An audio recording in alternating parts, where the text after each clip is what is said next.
السلام علیکم ورحمۃ اللہ وبرکاتہ۔ بسم اللہ الرحمن الرحیم، والصلاة والسلام علی رسولہ الکریم وعلی آلہ واصحابہ اجمعین، اما بعد۔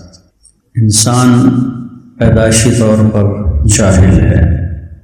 واللہ اخرجکم من بطون امہاتکم لا تعلمون شیئا، اور پھر کوئی جتنا زور لگا لے تو وما اوتیتم من العلم الا قلیل، اس لیے انسان ہمیشہ محتاج رہتا ہے۔ ساری زندگی اس کی جہالت اس کے علم سے زیادہ ہوتی ہے، بلکہ علم کی زیادتی جہالت کا اعتراف ہوتا ہے۔ میں یہ نہیں جانتا تھا، مجھے اب پتہ چلا، یہ بھی میں نہیں جانتا تھا، مجھے اب پتہ چلا، تو فلاں تفسیر میں یوں لکھا ہوا ہے، مجھے نہیں پتہ تھا۔ آپ مطالعہ کرتے ہیں تو یہ احساس پیدا ہوتا ہے۔ تو جتنا انسان کا علم بڑھتا ہے اتنی جہالت اس سے کئی گنا زیادہ ہو کے بڑھتی ہے۔ لہذا کسی کامل علم والے کے پیچھے چلنا پڑے گا، تب جا کر منزل ملے گی۔ تو یہ جو قرآن ہے یہ کامل علم والے اللہ کا ہے۔ بلا وہو الخلاق العلیم، صرف وہ خالق ہی نہیں، بہت بڑا خالق، اور صرف عالم نہیں ہے، بہت بڑے علم والا ہے۔ لا يعزب عن ربك من مثقال ذرہ، ایک رائی بھی اس کی آنکھوں سے پوشیدہ ہے۔ باربیڈوس ایک جزیرہ ہے ویسٹ انڈیز کا، بڑا خوبصورت۔ میں وہاں گیا تو وہاں آبدوز کی سیر کراتے ہیں۔ آبدوز ایک پہلے چھوٹی کشتی میں لے جاتے ہیں سمندر کے اندر، اور جب وہ گہرا سمندر آ جاتا ہے تو پھر وہاں آبدوز کھڑی ہوتی ہے۔ وہ سیڑھی لگاتے ہیں تو سیڑھی سے ہم آبدوز پہ جاتے ہیں اور اندر اتر جاتے ہیں، پھر وہ نیچے لے کے جاتی ہے۔ تو جب ہم سمندر کی تہہ میں پہنچے تو مجھے اس آیت کا احساس ہوا، یعلم ما فی البر والبحر۔ اللہ اکبر، کیا عجیب و غریب مخلوق تھی اندر۔ پودے ہرے بھرے کھڑے تھے پانی کے اندر، پودے ہرے بھرے، اور اتنی سی مچھلی سے لے کر اتنی بڑی بڑی مچھلیاں، اور سات سمندر، اور لا تواری منہ سماء سماء ولا ارض ارضا ولا بحر ما فی قعرہ ولا جبل ما فی وعرہ۔ بدو اللہ کی تعریف کی تھی نا، یا من لا تراہ العیون ولا تخالطہ الظنون ولا یصفہ الواصفون ولا تغیرہ الحوادث ولا یخشى الدوائر، یعلم عدد قطر الامطار وعدد ورق الاشجار وعدد ما اظلم علیہ اللیل واشرق علیہ النہار ویعلم مکائیل البحار ومثاقیل الجبال لا تواری منہ سماء سماء ولا ارض ارضا ولا بحر ما فی قعرہ ولا جبل ما فی وعرہ۔ پھر اس نے دعا مانگی، اجعل خیر عمری آخرہ وخیر عملی خواتیم وخیر ایامی یوم القاک فیہ۔ یہ دعا میں دن میں پتہ نہیں کتنی دفعہ مانگتا ہوں۔ تو آپ نے بلال سے پوچھا، کوئی ہے کچھ تیرے پاس؟ کا ایک سونے کا ٹکڑا پڑا کا لے آ، لے آئے۔ آپ نے کہا، اے بھائی ادھر آیا، کہ یہ تمہیں گفٹ ہے، تحفہ۔ پھر آپ نے کہا، تمہیں پتہ ہے میں نے یہ تحفہ تمہیں کیوں دیا ہے؟ کہ لصلۃ بینی و بینک، ہماری قربت ہے اس کی وجہ سے دیا۔ کہ نہیں، بحسن ثنائک علی اللہ، جو تو نے اللہ کی خوبصورت تعریف کی ہے اس پر تمہیں یہ دیا ہے۔ تو جو ایسا علم رکھتا ہو یہ اس کی کتاب ہے، یہ اس کا علم ہے، یہ اللہ کی زبان سے نکلا ہے۔ تورات اللہ کی زبان سے نہیں نکلی، لکھوائی گئی۔ زبور اللہ کی زبان سے نکلا ہوا کلام نہیں ہے، لکھوایا گیا۔ انجیل اللہ کی زبان سے نکلا ہوا کلام نہیں ہے، لکھوایا گیا۔ اور قرآن میرے رب کی زبان سے نکلا ہوا کلام ہے، لہذا نہ یہ مٹ سکتا ہے، نہ یہ بدل سکتا ہے، نہ یہ فنا ہو سکتا ہے۔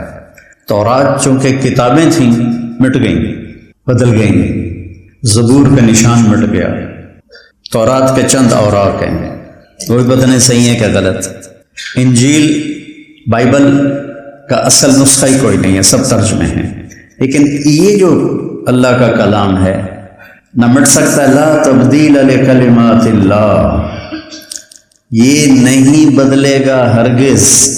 لا مبدل لکلماتہ، کوئی بدلنا بھی چاہے گا تو بدل نہیں سکے گا، کسی کے بدلنے سے بدل نہیں سکے گا، خود یہ تبدیل نہیں ہوگا زمانے کے وقت کے گزرنے کے ساتھ۔ اس کو ایک رات میں اٹھا لیا جائے گا، صبح جب اٹھیں گے تو قرآن سادہ کاغذ ہوں گے، الفاظ غائب ہو جائیں گے۔ پھر اللہ تعالیٰ، میں نے کل کے پرسوں سنایا تھا، اللہ جنت میں زبور پڑھ کے نہیں سنائے گا، تورات نہیں سنائے گا، بائبل نہیں سنائے گا، قرآن سنائے گا۔ اس علم والے نے آپ کو زندگی گزارنے کے جو اصول بتائے ہیں وہ چیلنج نہیں ہو سکتے۔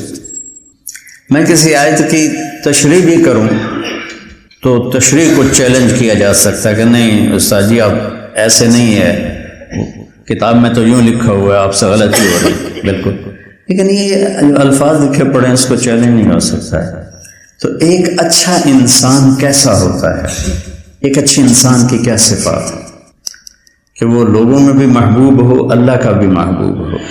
تو یہ سورہ بنی اسرائیل ہے، یہ بنی اسرائیل، اس میں میرے رب نے ہمیں اعلیٰ اخلاق کی چند صفات بتائی ہیں۔ وَقَضَىٰ رَبُّكَ أَلَّا تَعْبُدُوا إِلَّا إِيَّاهُ، تیرے رب نے یہ فیصلہ کیا ہے کہ شرک نہیں کرنا، صرف اسی کی بندگی ہے، اسی کو پکارنا ہے، اسی سے مدد مانگنی ہے۔ وَإِذَا سَأَلْتَ فَاسْأَلِ اللَّهَ، صرف اللہ سے مانگو۔ وَإِذَا اسْتَعَنْتَ فَاسْتَعِنْ بِاللَّهِ، صرف اللہ سے مدد چاہو۔ ایک ہے آپس میں تعاون، کسی سے آپ قرضہ لے لیں، کسی سے آپ کوئی چیز ادھار لے لیں یا کام کے لیے لے لیں، تو یہ اس میں نہیں آتا، یہ تو تعاون میں آتا ہے۔ جو اللہ کی ذات سے ڈائریکٹ جڑی ہوئی ہیں وہ نہیں، جیسے وہ میرے رشتہ دار نے کہا تھا پیراں دا کوٹا ہوندا پوتر لے کے دے دیں، تو وہ نہیں ہے۔ قضا ربک الا تعبدوا الا اياه، اللہ نے ایک جملے میں اپنا حق بتایا، آگے سارے انسانی حقوق آ رہے ہیں، سارے انسانی حقوق آ رہے ہیں۔ وہ کیا ہیں؟ سب سے پہلے بالوالدین احسان، اپنے بعد ماں باپ کو اللہ نے ذکر کیا، بالوالدین احسان۔ کسی رشتے کے لیے اللہ نے دعا کا نہیں کہا، اس رشتے کے لیے دعا کا کہا۔ اما یبلغن عندک الکبر احدہما او کلاہما، بوڑھے ہو جائیں ایک یا دو، فلا تقل لہما اف، اف ہماری زبان میں ماں کی بات پسند نہیں آئی، باپ کی بات پسند نہیں آئی تو اگر بچے کہتا اتنا کہنا بھی اللہ کے ہاں جرم ہے۔ ولا تنہرہما، اور بدتمیزی سے بولنا بھی نہیں ہے۔ وقل لہما قولا کریما، اور ان سے میٹھا بولنا ہے۔ اور وخفض لہما جناح الذل من الرحمہ، ان کے لیے اپنے پروں کو بچھا دو۔ وقل رب ارحمہما کما ربیانی صغیرا، یا اللہ جیسے انہوں نے بچپن میں مجھے پالا تو ان پر رحم فرما۔ ابو ہریرہ جب مدینے میں تھے اللہ نے رزق بھی دے دیا، فراوانی بھی دے دی، بلکہ ایک دفعہ تو مدینے کے گورنر بھی رہے۔ مروان کسی کام کے لیے گیا تو ان کو گورنر بنا کے گیا تھا، تو وہ جب صبح نکلتے تو اپنی ماں کے پاس آ کر کہتے السلام علیک یا اماں رحمک اللہ کما ربیتنی صغیرا، ماں جی اللہ آپ پہ رحم کرے، آپ نے مجھے بچپن میں پالا۔ تو وہ کہتی ہیں وعلیک السلام یا بنیا ورحمک اللہ کما بررتنی کبیرا، کہ میرے بیٹے تیرے اوپر بھی اللہ کی سلامتی ہو اور اللہ تجھ پر رحم کرے کہ تو نے بڑے ہو کر میری خدمت کی، مجھے ماں والا حق دیا۔ نعمان بن حارثہ اور عثمان بن عفان، ان دونوں کے بارے میں تھا کہ سب سے ماں کے زیادہ فرما بردار یہ دو بندے تھے، سارے ہی تھے، اس زمانے کا ماحول تھا، لیکن یہ سر فہرست تھے۔ نعمان بن حارثہ اپنی والدہ کے لیے سالن خود پکاتے تھے، بیوی سے نہیں کہتے تھے۔ ہم تو اپنی بیویوں کو لگا دیتے ہیں نا آرڈر پر، میری ماں دی روٹی بنا، میری ماں دے سالن بنا، میری ماں دے کپڑے دھو، میری ماں دے کپڑے استری کر، میری ماں نو چاہ بنا دے۔ ہم اپنا بوجھ بیوی پہ ڈال دیتے ہیں جو اس کی ذمہ ہی نہیں ہے۔ سالن خود بناتے، آٹا خود گوندتے، روٹی خود پکاتے، اور تھالی میں رکھ کر ماں کے آگے رکھتے، اور ماں کو ہاتھ نہیں لگانے دیتے تھے، خود لقمے توڑ توڑ کے کھلاتے تھے، اور ماں کو تیل خود لگاتے تھے، کنگھی خود کرتے تھے، کپڑے خود دھوتے تھے۔ اگر ماں نے کوئی بات کہی اور سمجھ نہیں آئی تو دوہرا کے نہیں پوچھتے تھے ماں جی کیا کہا، مجھے سمجھ میں نہیں آیا، بلکہ باہر نکل کر بیوی کو اشارہ کرتے، جب باہر آتی تو کہتے میری اماں نے کیا کہا تھا مجھے سمجھ میں نہیں آیا۔ اتنا بھی ماں کو تکلیف نہیں دیتے تھے۔ آپ جنت میں گئے تو آپ نے قرآن کی تلاوت سنی، تو آپ نے پوچھا یہ کون تلاوت کر رہا ہے؟ کہ جی نعمان بن حارثہ۔ پھر ہم نے کذالکم البر کذالکم البر، یہ ماں کی خدمت ہے جس نے نعمان کی مدینے کی تلاوت کو جنت میں پہنچا دیا۔ تو اللہ تعالیٰ نے فرمایا کہ ان کے لیے دعا کرو، کسی رشتے کے لیے دعا کا حکم نہیں دیا۔ ابراہیم علیہ السلام ربنا اغفر لی ولوالدی اپنے لیے دعا مانگی، اور ومن ذریتی اپنی اولاد کے لیے دعا مانگی، لیکن حکماً مانگو تو صرف والدین ہیں کہ ماں اور باپ کے لیے دعا کرو۔ وَاخْفِضْ لَهُمَا جَنَاحَ الذُّلِّ مِنَ الرَّحْمَةِ، ان کے لیے اپنے ذلت کے پر بچھا دو۔ ہمارے پر ہیں یا بازو ہیں؟ بولو تو پر کہاں سے آ گئے؟ میں اس آیت کا ایک مطلب سمجھا ہوں۔ ہم جب اسکول کالج پڑھتے تھے تو ہم دریائے راوی چلتا تھا، تو اس کے کنارے جنگل تھا ہمارے گاؤں سے کوئی 10-12 کلومیٹر کے فاصلے پر، بہت گھنا گھاٹا، دن میں بھی اندھیرا ہوتا تھا۔ تو ہم سارے کزن مل کر شکار کھیلنے جاتے تھے، اور وہاں ہمارے تائے کا ایک دوست تھا چاچا سردارا ڈور، وہ اس کا چھوٹا سا گاؤں تھا جنگل کے اندر ہی، بوپڑیاں، تو وہاں اس کے 2 کچے کوٹھے ہم قبضہ کر لیتے تھے۔ ایک میں ہم کزنز ہوتے تھے اور دوسرے میں ہمارے نوکر اور بندوقیں اور باقی سارا سامان۔ تو صبح ہم شکار کے لیے نکلتے تھے ناشتہ کر کے، اور شام کو 50 60 70 تیتر مار کے ہم شام کو واپس آ کر پھر ان کو بھون کے کھانا یا پکا کے کھانا، یہ مزہ لیتے تھے۔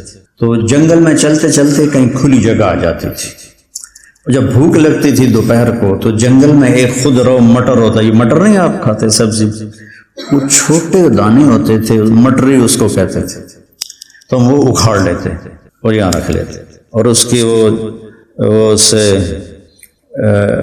ایک ایک کر کے دانہ نکالتے، وہ اتنے میٹھے ہوتے تھے جیسے گنا ہوتا ہے، ایسے میٹھے ہوتے تھے، تو وہ ہم اس کے کور میں سے وہ نکال کے کھاتے رہتے تھے۔ یہ ہمارا دوپہر کا کھانا ہوتا تھا۔ پیاس لگی تو دریائے راوی کا پانی پی لیا، ساتھ ہی بہتا تھا دریائے راوی، کبھی اس پار چلے جاتے تھے کبھی ادھر آ جاتے تھے، تو جنگل میں جگہ خالی آ جاتی تھی بالکل۔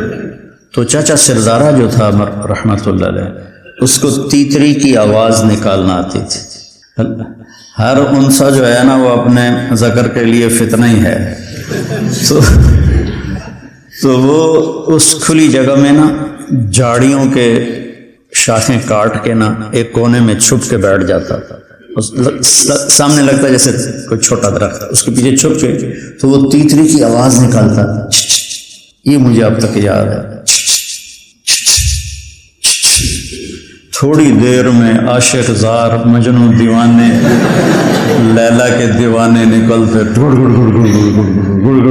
ایسے نکلتے تھے، وہ چھپے ہوئے ہوتے تھے، ہم تو چھپے دیکھ نہیں سکتے تھے، وہ چھپے ہوئے نکلتے تھے ایسے، اور ہم ادھر کونے میں درختوں کے پیچھے چھپ کے بیٹھے ہوتے تھے۔ تو جب ایک جھنڈ نکلتا تھا تو ہم فائر کرتے تھے، تو وہ فائر ہوتا تھا SG کارتوس۔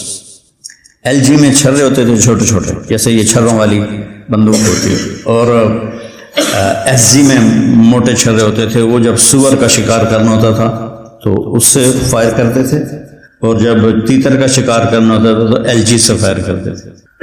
تو وہ کسی کو بری طرح لگتا اور وہ گر جاتا، کسی کو لگتا ہی نہیں تھا وہ اڑ جاتا، کسی کو ایسا لگتا کہ وہ مرا بھی نہیں اور اڑنے کے قابل بھی نہیں، تو اڑنے کے لیے زور لگاتا، یہاں تک جا کر نا وہ پھر ایسے گرتا تھا اور یوں اس کے پار یوں پھیل جاتے تھے ایسے، اور ٹانگیں ادھر ہوتی تھیں اور سر ادھر ہوتا تھا. تو وہ کہتا تھا زبان حال سے چل بھائی ہن کر لے ذبح، ہن تیری باری ہے. جناح الذل میں یہاں سے سمجھا، جناح الذل واخفض لهما جناح الذل. شیخ جی تو وہ یوں پڑا ہوتا تھا کہ ہن میرا بس ختم ہے، ہن تو اپنا کام کر، چھری تیز رکھی. تو ایک تو پر بچھاتا تھا تیتر، اس کو تو چھرا لگ گیا تھا. اب ہمیں اللہ کہہ رہا ہے چھرا نہیں لگوانا، من الرحمہ، دل کی گہرائیوں سے ماں باپ کے سامنے اپنے آپ کے پر پھیلاتا. مولانا عبید اللہ سندھی رحمۃ اللہ علیہ سکھ فیملی سے، جوانی میں مسلمان ہوگا تو ان کی ماں ان کو جوتے سے مارتے، تو مارتے مارتے جوتا اس کے ہاتھ سے گر جاتا تو پھر جوتا اٹھاتے اور آ کر اس کو کہتے ماں جی اور مارو، وہ پھر مارنا شروع کر دیتی تھی. اور ایک نسل ہم سے پہلے والدین کا ادب احترام ہم نے اپنی آنکھوں سے، اپنے سے جو پہلی نسل تھی ان کو ہم نے دیکھا کہ وہ اپنے ماں باپ کا احترام کیسے کرتے تھے. ہمارے دیہاتوں میں خاص طور پر، اس شہروں سے تو تعلق ہی نہیں تھا، کچی سڑکیں تھیں اور ہم چھوٹے چھوٹے تھے. ہمارے جو چاچے تھے وہ ہمارے دادا کے سامنے نہیں بیٹھتے تھے ڈیرے میں، ان کی پیٹھ کے پیچھے بیٹھتے تھے، سامنے نہیں بیٹھتے تھے ادب کی وجہ سے. حالانکہ سارے دینی لحاظ سے ان پڑھ تھے، پیچھے بیٹھتے تھے، احترام اور ادب. تو اللہ تعالیٰ کہہ رہا ہے کہ اپنے ماں باپ کے سامنے ایسے ہو جائے. بسم اللہ الرحمن الرحیم والصلاة والسلام علی رسولہ الکریم وعلی آلہ واصحابہ اجمعین، اما بعد. انسان پیدائشی طور پر جاہل ہے.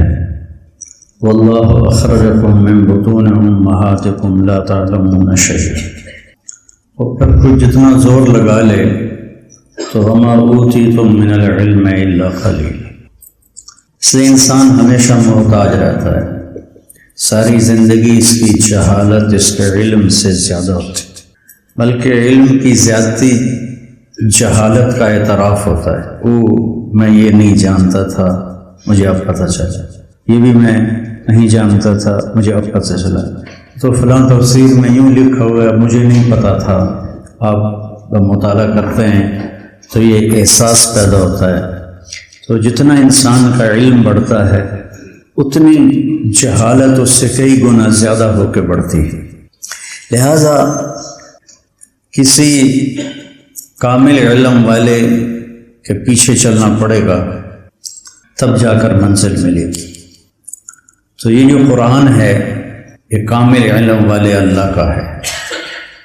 بلا وہو الخلاق العلیم، صرف وہ خالق ہی نہیں، بہت بڑا خالق، اور صرف عالم نہیں ہے، بہت بڑے علم والا ہے. لا يعزب عن ربك من مثقال ذرہ، ایک رائی بھی اس کی آنکھوں سے پوشیدہ ہے. باربیڈوس ایک جزیرہ ہے ویسٹ انڈیز کا، بڑا خوبصورت. میں وہاں گیا تو وہاں آبدوز کی سیر کراتے ہیں. آبدوز ایک پہلے چھوٹی کشتی میں لے جاتے ہیں سمندر کے اندر، اور جب وہ گہرا سمندر آ جاتا ہے تو پھر وہاں آبدوز کھڑی ہوتی ہے. وہ سیڑھی لگاتے ہیں تو سیڑھی سے ہم آبدوز پہ جاتے اور اندر اتر جاتے ہیں.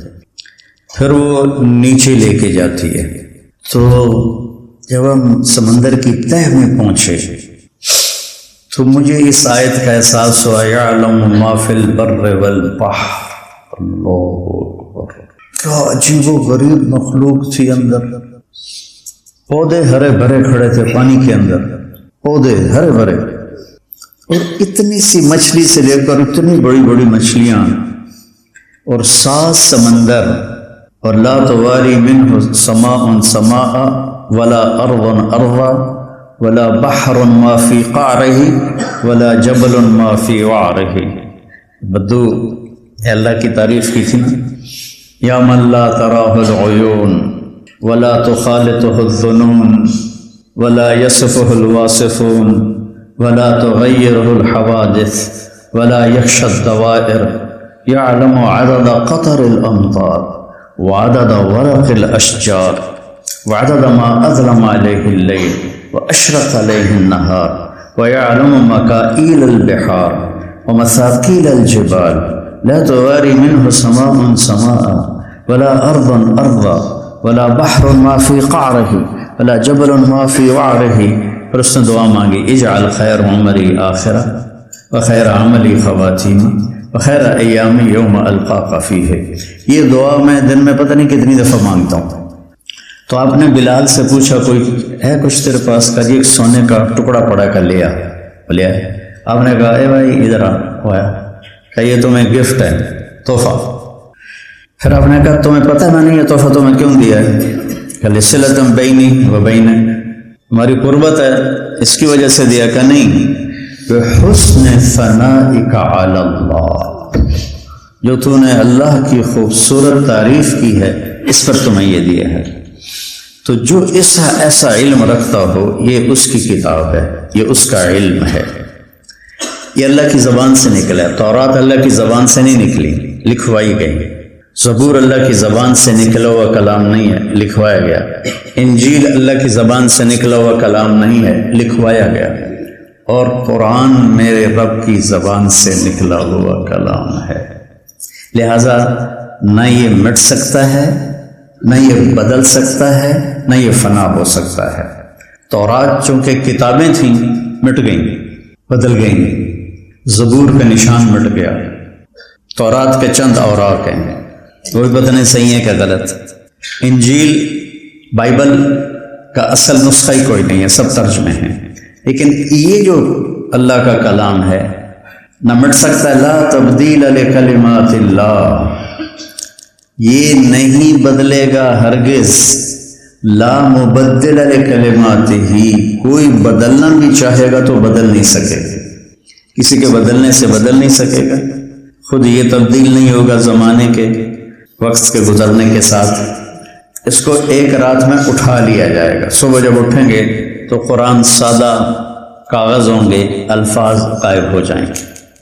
پھر اللہ تعالیٰ میں نے کل کے پرسوں سنایا تھا، اللہ جنت میں زبور پڑھ کے نہیں سنائے گا، تورات نہیں سنائے گا، بائبل نہیں سنائے گا، قرآن سنائے گا. اس علم والے نے آپ کو زندگی گزارنے کے جو اصول بتائے ہیں وہ چیلنج نہیں ہو سکتے. میں کسی آیت کی تشریح بھی کروں تو تشریح کو چیلنج کیا جا سکتا ہے کہ نہیں استاد جی آپ ایسے نہیں ہے، کتاب میں تو یوں لکھا ہوا ہے، آپ سے غلطی ہو رہی. بالکل، لیکن یہ جو الفاظ لکھے پڑے ہیں اس کو چیلنج نہیں ہو سکتا ہے. تو ایک اچھا انسان کیسا ہوتا ہے، ایک اچھے انسان کی کیا صفات ہے کہ وہ لوگوں میں بھی محبوب ہو، اللہ کا بھی محبوب ہو. تو یہ سورہ بنی اسرائیل ہے. یہ بنی اسرائیل، اس میں میرے رب نے ہمیں اعلیٰ اخلاق کی چند صفات بتائی ہیں. وَقَضَىٰ رَبُّكَ أَلَّا تَعْبُدُوا إِلَّا إِيَّاهُ، تیرے رب نے یہ فیصلہ کیا ہے کہ شرک نہیں کرنا، صرف اسی کی بندگی ہے، اسی کو پکارنا ہے، اسی سے مدد مانگنی ہے. وَإِذَا سَأَلْتَ فَاسْأَلِ اللَّهِ، صرف اللہ سے مانگو. وَإِذَا اسْتَعَنْتَ فَاسْتَعِنْ بِاللَّهِ، صرف اللہ سے مدد چاہو.